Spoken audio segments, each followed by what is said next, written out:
Bonjour, Thierry Gandéo du service culture pour une page cinéma. Aujourd'hui avec un film formidable qui m'a vraiment à la fois bouleversé, ému et surtout qui m'a fait gamberger. C'est un film qui s'appelle Fatima, un film très bref, 1h17, un film incisif, très juste, sur un problème qui nous concerne tous, qui est celui de l'intégration. Son auteur, c'est Philippe Faucon. Alors, il n'est pas très connu, hein. Pourtant il a près de 60 ans maintenant.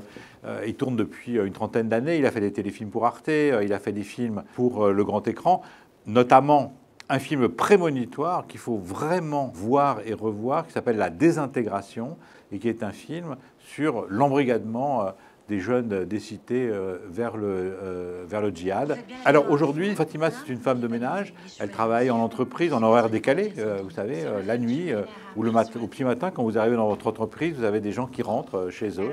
Ils ont travaillé toute la nuit pour nettoyer. Elle parle pas très bien le français. Elle suit la tradition, elle suit la religion. Elle a 2 filles, son mari l'a quittée, et elle trime comme une folle pour que ces 2 filles puissent, sinon s'intégrer, au moins ne pas avoir son destin, ne pas subir les humiliations du travail qu'elle subit elle-même. L'aînée, à 18 ans, elle réussit son entrée à la fac de médecine.